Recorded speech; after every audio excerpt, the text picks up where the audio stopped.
자, 하나님 말씀 보겠습니다. 하나님 말씀은 구약 성경 한번 띄워줘 보세요. 역대하지요. 역대상 7장 14절에 있는 말씀 한번 띄워줘 보세요.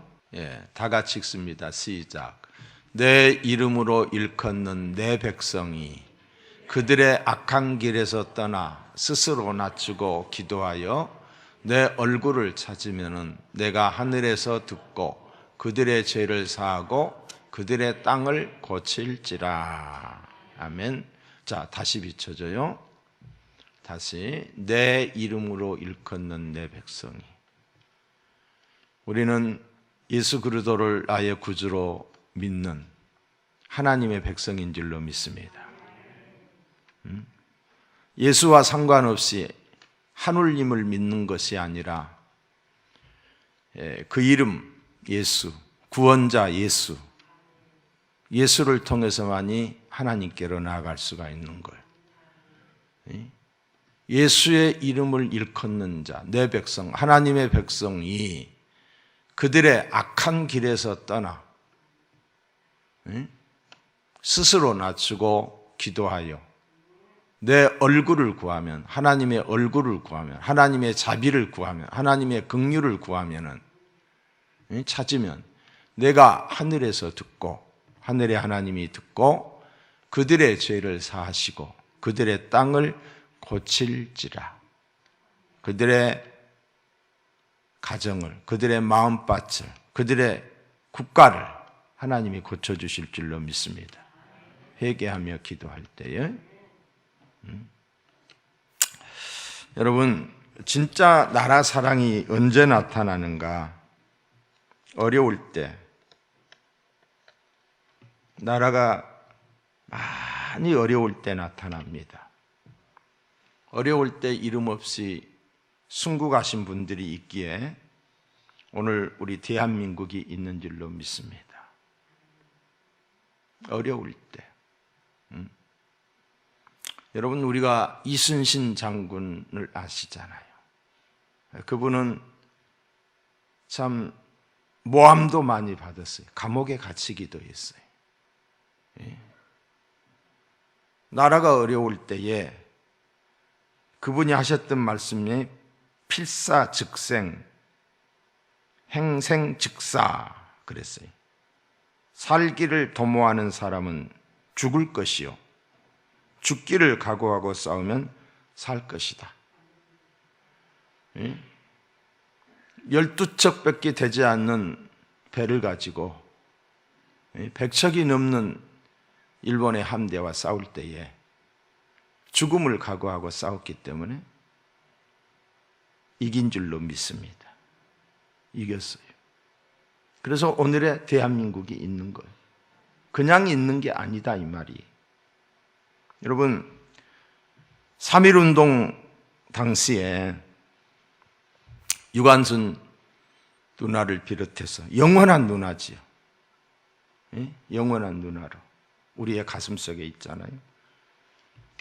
죽었어요. 그러니까 우리 가슴 속에 살아있는 거예요. 그 비참하게 죽었잖아요. 비참하게. 뭐 토막내다시피 해서 죽었잖아요. 끔찍하게 고문을 당하고 죽었잖아요.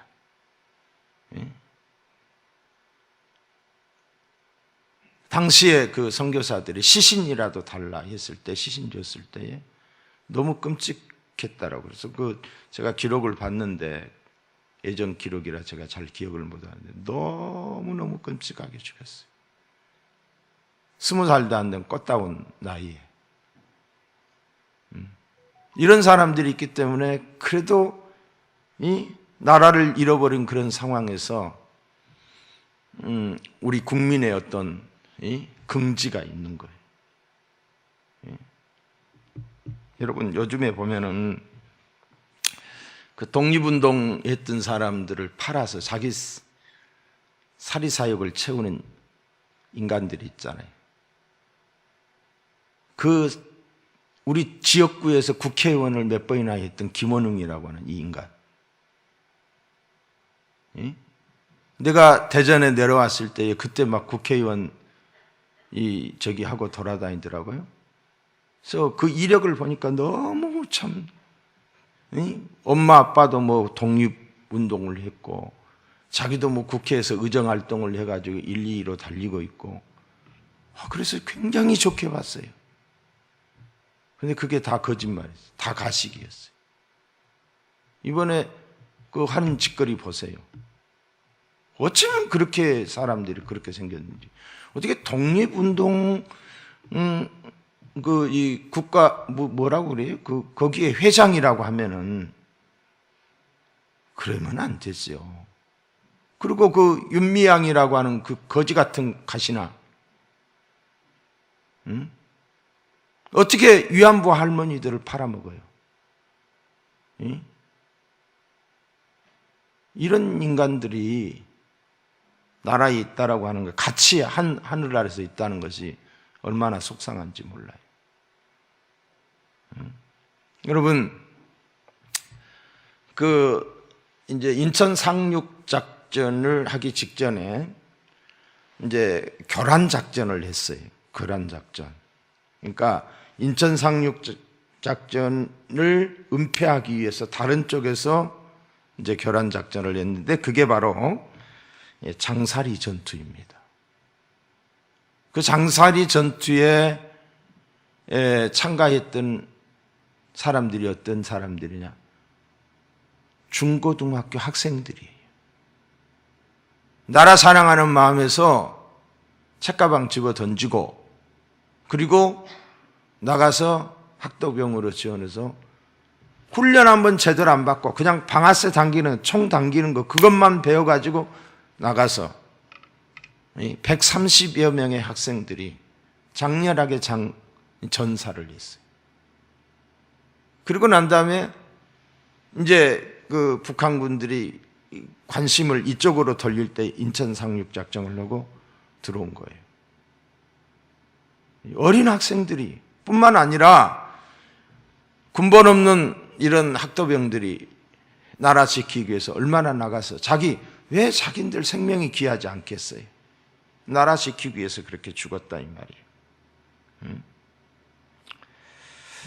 우리 송촌 장로교회 성도님들도 나라 사랑이 특별했으면 합니다. 원군과 같은 그런 사람들과 원균, 그냥 모함하고 이순신 장군을 그냥 이 죄를 뒤집어 씌워서 죽이려고 하고, 또 이런 김원웅이나 이런 윤미향 이런 인간들, 공정의 가치를 훼손하고 법치를 무너뜨리는 공산 이념을 가지고 있는 자들과 우리는 싸워야 합니다. 죽을 각오를 하고 싸워야 합니다. 이순신 장군처럼 싸워야, 죽기를 각오하고 싸우자 이 말이에요. 싸우면 살 것이고 죽기를 각오하고 나가면 살 줄로 믿습니다. 지면 죽습니다. 지금 상황이 지면 죽습니다. 여러분, 지면 죽어요. 지면 죽는다니까요. 저에게 혹시 무슨 일이 닥치면은 우리 장로님들께 부탁합니다. 우리 성도님들께 부탁합니다. 제 대신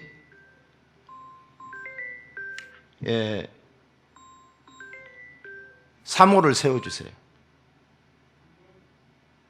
아멘이라니. 무슨 일이 안 생겨야지. 혹시라도 생기면은. 제가 지금 이 말은 사모한테도 안 했던 이야기예요. 제 정령까지는 세워주시라 이 말이에요. 제 아내는 신학을 다 했어요. 그리고 저보다 생각이 발라. 생각이 건강해, 건전해. 그리고 하나님 중심이에요. 그리고 다음 후임자를 세울 때까지 그렇게 해달라 이 말이에요. 지면 나 죽는다니까요. 그냥 빈말이 아니에요. 지면 죽어요. 지금 이 상황에서 지면 죽는다니까요. 그래서 미리 내가 이야기를 해두는 거예요. 미리. 이겨야 됩니다. 여러분, 제가 여기 내려오기 직전에 그 밴드를 통해서 어느 분이 음악을 보내왔어요. 응? 음악을 보내왔는데 요즘 그 트로트 가수 중에 최고로 잘 나가는 사람이 임영웅이잖아요. 임영웅. 이 어떤 연예계에 있는 사람들이 자기 색깔을 드러낸다라고 하는 것은 죽음을 각오하는 거예요. 그것은 죽는 거예요. 이 사람도 이제 지면 저는 죽는 거예요. 끝나버리는 거예요, 이제. 그러니까 죽기를 각오하고 이 노래를 부른 걸로 알고 있어요. 내가 다 틀어주기는 그래. 응? 다 틀어주기는 그러는데 노래가 왜 안 나와?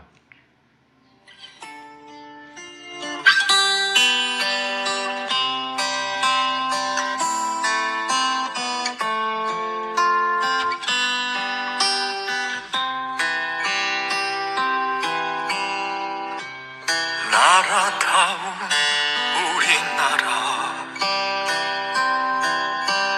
우리 모두 행복하던 때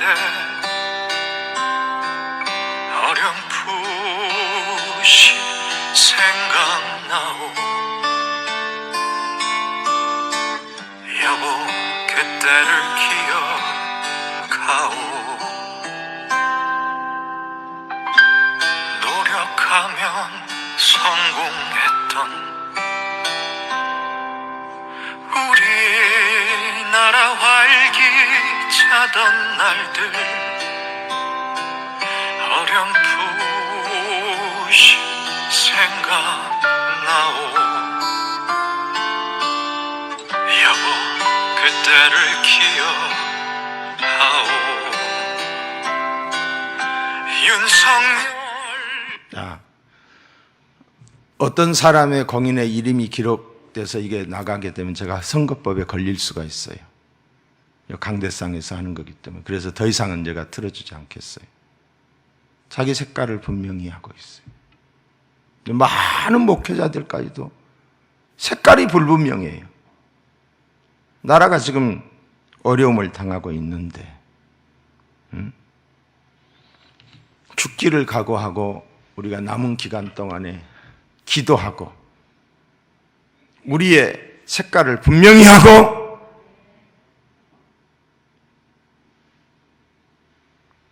나라 지켜야 됩니다. 그냥 되는 게 아니에요. 그냥 되는 게 아니다. 이제는 일어날 때예요. 여러분, 다가오는 3월 9일 선거가 있기 전에 3월 1일 3.1절 우리 선조들이 태극기를 들고 일본에 항거했던 날이잖아. 총알이 날라오는데도 죽었던 사람들이 무지기수의 사람들이 죽었어요. 모르긴 몰라도 3월 1일 날 지금 여러 단체들이 3월 1일 날 강화문에 모이자라고 하고 있는 걸로 알고 있어요. 보여줘야 돼요. 국민이 살아있다라고 하는 것을 보여줘야 돼요. 거기에 막 이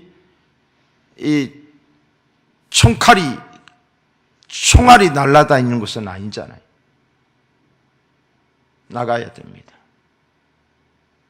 제가 긴 말 하지 않아도 장로님들은 장로님대로, 안수집사님들은 안수집사님들대로, 여전도인은 여전도의대로 나가서 자유민주주의를 지키기 위해서, 공정의 가치를 지키기 위해서, 공산주의가 더 이상 이 땅에 발붙이지 못하게 하기 위해서 나가서 싸워야 될 거예요. 죽기를 각오하면은 살게 될 줄로 믿습니다. 나라 사랑이 언제 나타난다고요? 어려울 때. 지금 어려운 때예요. 어려운 때. 진짜 신앙도 어려울 때 나타납니다. 여러분 주기철 목사님 보세요. 다 그냥 이 신사 앞에 절을 하는데 그분은 신앙의 절개를 지킨 거예요. 하나님을 향한 신앙을 저버리지 않은 거예요. 고개 한번 숙이는 것, 그게 뭐가 그렇게 어려워요. 그러나 그 신앙을 저버리고 싶지 않았던 거예요. 온갖 해유와 핍박과 고문을 당하면서도 신앙의 절개를 굽히지 않았어요.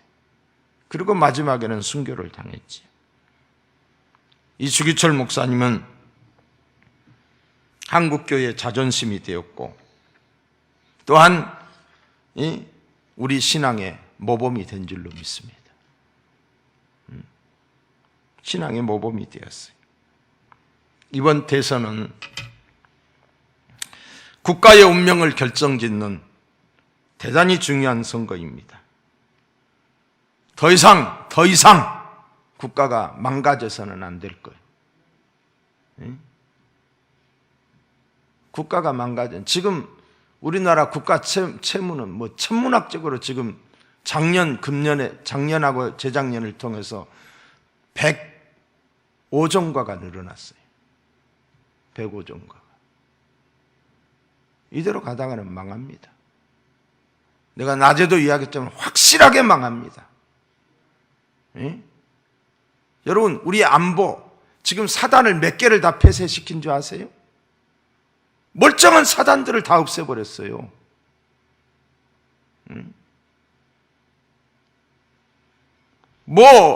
이 국회는 이건 아주 싸가지 없는 것들의 집단으로 지금 아주 그냥 말도 안 되는 것들로 가득 채워져 있고 그 안에 간첩들도 많이 있을 거예요. 더 이상 국가가 무너져서는 안 된다. 제가 며칠 전에도 그런 이야기를 했지만은 저 베네수엘라라고 하는 나라는 그 사회주의적 개념을 가지고 있는 차베스가 정권을 잡았어요. 그 사람도 미국에서 공부한 사람이고 그런데 이 생각 자체가 좌익의 생각을 갖고 있는 거예요. 공산주의적 생각을 갖고. 나라가 망했어요. 1950년대에 세계에서 5번째로 잘 사는 석유 자원이 풍부한 나라예요. 그런데 사회주의 정책을 쓰니까 거기에 있는 중산층이나 이런 기업가들이 다 외국으로 떠나버리고 또 이 일반 그런 외국 회사들을 또 추방시키고 그리고 국가 운영으로 이 경제를 이끌다 보니까 그러면서 가진 자들 것 뺏어가지고 같이 공유하고 나누려고 하고 이런 사회주의 정책을 쓰다 보니까 망했어요. 그러니까 받는데 길들여진 국민들이 이 차베스가 끝나고 이제 마두리가 사회주의 정책을 쓰는데 거기도 물론 부정선거가 있었다라는 그런 기록이 있어요. 마두리가 대통령이 됐어요. 지금은 어느 정도 비참한 나라가 됐느냐? 그 나라의 10대, 20대의 젊은 처자들이, 젊은 처녀들이 먹고 살 게 없으니까, 일할 게 없으니까 국경 근처에 있는 여러 나라들로 가가지고 몸 팔아서 먹고 사는 나라가 돼버린 거예요. 이런 비참한 나라가 됐다니까요. 우리나라가 무너지는 것은 여기까지예요. 더 이상 사회주의 국가가 돼서는 안 된다는 거죠. 입만 열면은 거짓말로 일관하는 자는 안 됩니다. 어떻게 대통령이 전과사범이에요? 전과사범이 대통령 되면 좋겠어요? 그것도 검사사층을 하고, 뭐 그 재질이 뭐 교통, 법규 뭐 뿐만 아니라 얼마나 많은 거짓된 사람에게 나라를 맡길 수는 없습니다. 거짓말로 국민을 앞으로도 속일 것입니다. 그야말로 한국형 히틀러와 한국형 스탈린이 만드는 거예요. 나라의 운명이 가물가물하는 생각. 정말 지도자 한 사람의 위치가 얼마나 중요한지 모른다니까요. 우리나라가 물론 우리나라가 오늘의 이렇게 성장에 이르기까지 과도기가 있죠. 과도기가. 그 과도기에 박정희 대통령이 없었다라고 한다면 저 필리핀이라든가 태국이라든가 이 동남아시아에 있는 나라들이 우리나라보다 훨씬 더 잘 살았다니까요. 필리핀이라는 나라가 우리나라 1950년대 50년 이후에 60년대에 하도 우리나라가 못 사니까 장충체육관을 지어준 나라가, 그리고 그 이제 광화문 있는데 그쪽에 보면 미 대사관을 지어준 나라가 필리핀이에요. 그런데 지금 필리핀하고 우리하고 어떻게 차이나요? 필리핀은 자원이 많은 나라예요. 우리나라는 자원이 없잖아요. 그런데 우리나라가 얼마나 월등하게 잘 살아요. 얼마나 민주주의가 성숙했어요. 그 성숙하는 과정에서 과도기가 있었다 이 말이에요. 그렇지만은 지도자 한 사람이 우리나라를 오늘 이 반열에 세우는 거예요. 이승만이라는 지도자가 있었기 때문에 자유민주주의, 자유시장 경제가 이 땅에 자리를 먹게 되고, 그 과도기적 광황에서 이 한미동맹을 짜서 주한미군이 이 땅에 주둔하고 있었기 때문에 오늘 이렇게 된 거예요. 근데 이승만이나 박정희를 아주 죄인 취급을 하고 있어서는 안 될 사람으로 생각을 하고, 이 역사 왜곡, 이게 다시 고쳐져야 돼요. 여러분, 수신제가 치국 평천하라고 그랬잖아요. 불륜으로 일관하고 천륜을 어기는 사람, 천륜. 부모가 없는 상황에서 큰형의 형수와 형님은 부모 격이나 마찬가지, 부모 유치나 마찬가지. 근데 그렇게 쌍욕을 퍼붓고, 어제 내가 광주에 가가지고 택시를 타고 가면서 기사한테 물었어요. 기사한테 물었더니 뭐라고 말을 했냐면은, 우리 대통령 될 사람이 우리나라는 없다는 거예요. 없다. 그러면서 대통령 될 사람들이 국민을 이렇게 걱정을 시킨다, 그런 이야기를 하더라고요. 그러면서 자기는 놀라운 발전이 있더라고요. 자기는 심상정의를 찍겠대. 그래서 나는 안철수를 찍겠수다 그랬어요. 그 사람의 말인지 그래요. 그러면서 해도 너무한다 이런 표현을 쓰더라고요. 광주 사람의 입에서, 기사의 입에서 까도 나온다. 얼마나 많이 못된 삶을 살았으면 그러냐. 아니, 광주 사람이 이런다니까요. 천륜을 어기고, 불륜의 사람, 이런 사람이 대통령이 됐으면 좋겠어요. 입에 쌍욕을 달고 사는 사람을 어떻게 우리의 지도자라고 될 수가 있겠어요? 내 생각과 다른 사람이 있을 수도 있어요. 그러나 나는 그런 사람을 우리의 지도자로, 우리의 대통령으로 받아들일 수 없다는 거지요. 받아들일 수가 없어요. 그래서 우리의 의지를 보여줘야 돼요. 지난 8월 15일 날, 작년인가 재작년인가요? 광화문에 모였듯이 그 인파 대단했죠. 그때 비가 왔어요. 비가 왔어요. 어떤 일이 있더라도 지금 어디에서 뭐 이렇게 주최를 한다라고 하는 게, 이게 지금 보수 진영들이 다 그냥 흩어져 가지고 안 되는 거예요.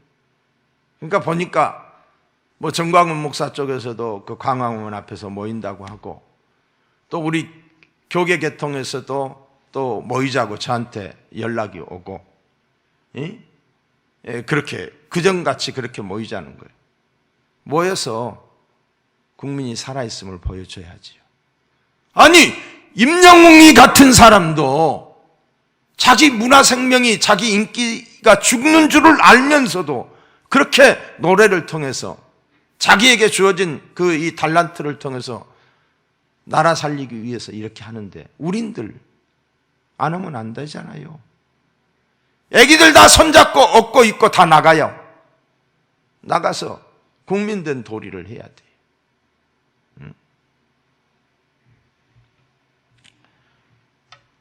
코로나보다 더 무서운 것은 거짓과 불신의 바이러스입니다. 머지않은 날 이 코로나는 종식이 되겠지요. 그러나 상식과 기본, 공정이 무너진 대한민국, 치유 불가능한에 가까운 어떤 국민 분열. 어제 그저께도 제가 국민대회 한다고 해서 거기 가서 이렇게 앉아서 듣는데 저런 이야기는 안 했으면 좋겠다. 그런 생각이 들더라고요. 왜 다른 사람들을 그렇게 정죄하는지. 자기 할 일만 잘하면 될 거 아니에요. 누구 나쁘다고 하면 나쁘다고 한 사람과 그 사람은 갈라지는 거예요. 그런데 보수가 왜 누구를 나쁘다고 서로 갈라치기를 하냐고요. 그래서 내가 그런 이야기 했어요. 했더니 그 댓글 달린 걸 보니까 나보고 뭐하러 나왔는지 모르겠다는 거예요.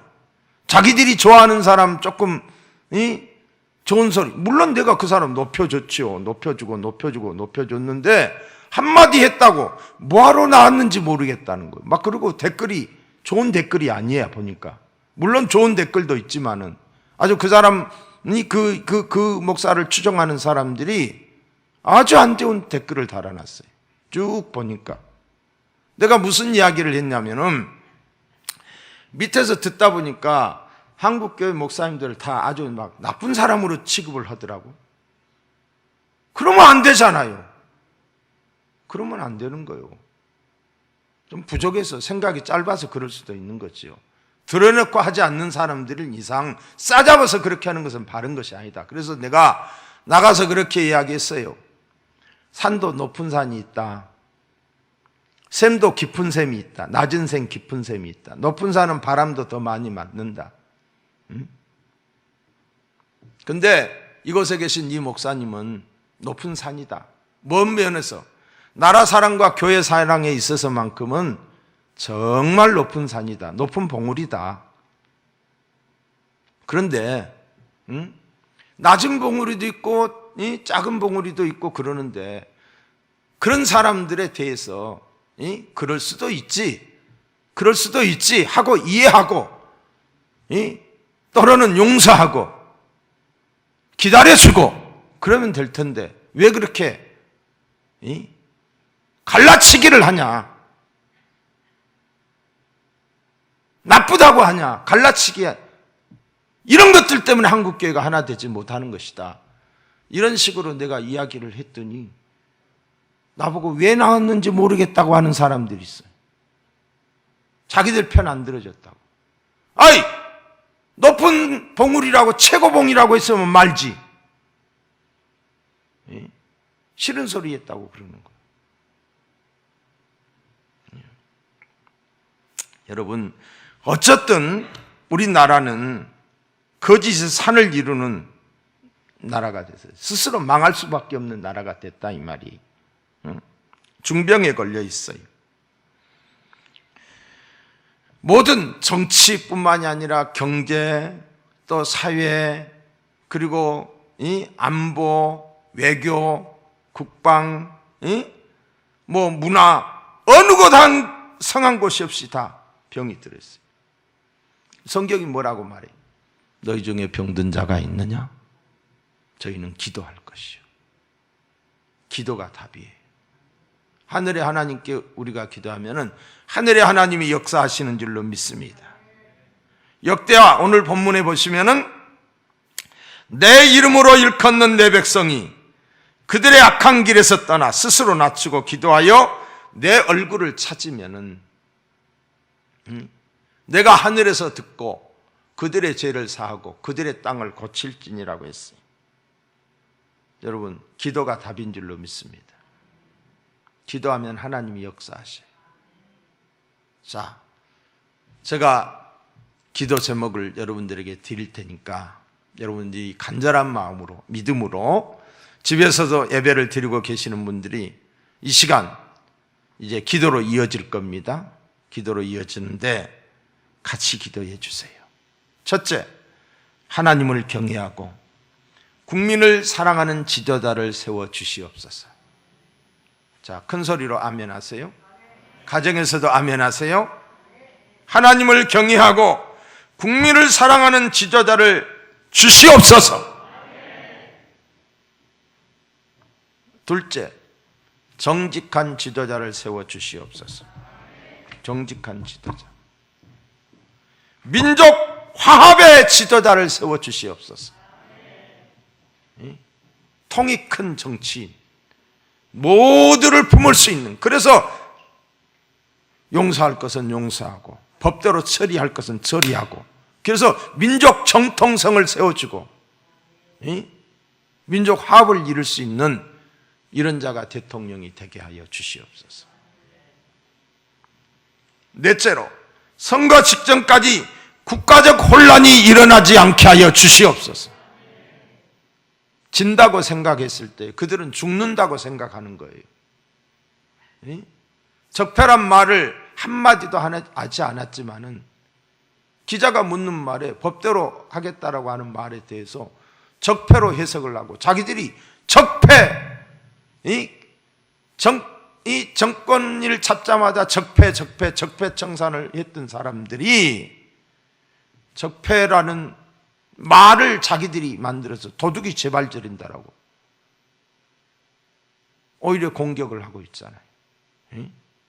어떤 일이 일어날지 몰라요. 지금 한 얼마나 남았지? 지금 한 20일 남았나? 20일 더 남았나? 이 기간 속에 어떤 일이 일어날지 몰라요. 저는 두렵다니까요. 두려운 생각이 든다니까요. 이거는 제 개인적인 두려움이 아니에요. 어떤 면에서 영적인 사인일 수도 있어요. 뭐 하라고? 기도하라고. 기도하라고. 이런 일들이 일어나지 않게 하여 주시옵소서. 또한 4.15 부정선거가 만천하에 밝혀지고 이번 대통령 선거는 부정선거가 되지 않게 하소서. 오늘 우리 김기현 대표가 우리 교회에 왔었잖아요. 일부 예배 때. 잠깐 동안 10분도 안 돼요. 만나서 제가 두 가지를 부탁했어요. 나는 정직운동을 하는 사람이다. 정직의 가치를 세워서 국가의 기반을 바르게 세워달라. 또 한 가지는 부정선거 막아달라. 그런데 이 원내대표라고 하는 이분이 며칠 전에 그런 이야기를 했어요. 사전투표를 장려한다고 그랬어요. 부정선거의 이 근간이 사전투표였거든요. 지난번 4.15 선거도. 당일 투표하고 사전투표하고 너무 다른 거예요. 너무 다르게. 그 결과가 너무 다르게. 그러니까 당일 투표를 개표를 했을 때는 이겼어요. 그런데 사전투표를 했던 거 뚜껑 여니까 다 져버린 거예요. 다 져버린 거예요. 그런데 그걸 장려한다라고 그래서 그건 아니다. 내가 그랬더니 목사님 그냥 CCTV도 다 설치하고 어쩌고 저쩌고 그런데 너무 감상적이다. 너무 순수합니다. 내가 그랬어요. 저들은 목적을 위해서는 수단과 방법을 가리지 않는 사람들인데 그렇게 생각하면 당합니다. 그렇게 생각하면. 철저하게 시민단체만이 감시감동하는 것이 아니라 당신네 당의 당원들이 다 동원돼서 부정선거를 막아야지. 그렇게 생각하면 내가 진다고 그랬어요. 진다고. 참고하겠다라고 하고 갔어요. 또한 선거 이후 국정이 안정되면 나라가 평화롭게 하옵소서. 진 사람들이 들고 일어나면 어떻게 해요? 국회의원 숫자가 180석이에요. 사법부가 다 점령이 돼 있어요. 언론이 다 완전히 그쪽 편이에요. 뭘로 어떻게 하겠다는 거예요? 당할 재간이 없는 거예요. 당할 재간이.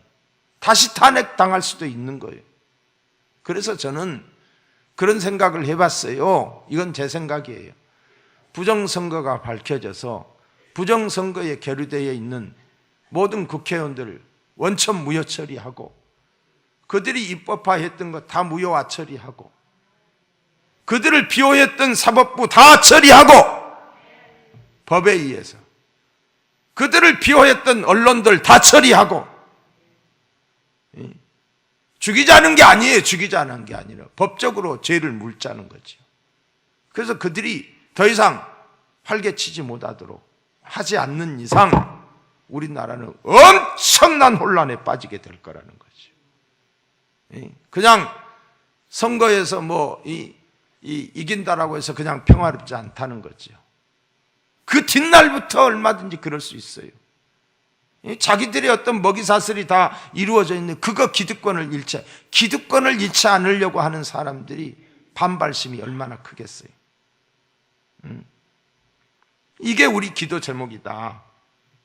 그리고 7번째로는 악법들이 폐지가 되고 더 이상 통과되지 않게 하옵소서. 법에 의해서 내가 낮에도 설교했잖아요. 법에 의해서 이제 죄인이 되는 시대가 되는 거예요.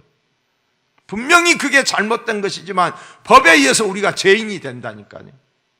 그리고 벌금을 물어야 되고 감옥에 갇혀야 되는 이런 암울한 시대가 다가와서는 안 되잖아요.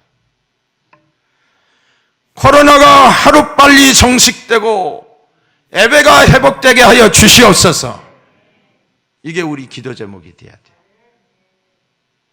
복음 통일이 속히 임하게 하시고 한국 교회가 하나 되게 하옵소서. 여러분, 우리나라가 통일만 되면은 진짜 대단한 나라가 될 거예요. 첫째는 우리 민족성이 강하잖아요. 북한에 자원이 많잖아요. 북한을 통해서 저 유럽까지 갈 수 있는 시베리아를 횡단해서 이런 시대가 다가와야지요. 내가 살아있을 생전에 우리나라가 통일이 됐으면 좋겠어요. 이것도 하나님의 시간표에 의해서 어느 날 갑자기 되리라고 저는 생각이 들어요. 어느 날 갑자기. 그러나 지금 상황에서는 통일이 된다 한들 얼마나 혼란스러울까 이런 생각이 들어요. 그러니까 통일 대통령이 나와야 돼. 통일 대통령이. 그런 어떤 역량을 갖춘 대통령이 나와서 국민들을 다 하나로 한 마음으로 묶어서 이 북한까지 품을 수 있는 이런 대통령이 나와야 된다. 여러분 기도하시기를 바랍니다. 한국 교회가 하나 돼야 돼. 교회가 망하면은 나라가 망하면은 교회 존재할 수 없습니다. 공산주의 되면은 교회 한순간에 없어져요. 그런데 교회가 잘못되면은 나라도 또한 잘못되는 거예요. 교회가 건강하고 나라가 또한 건강할 수 있도록 하나님 지켜주시옵소서 라고 기도하는 저와 여러분이 되기를 주의 이름으로 축원합니다.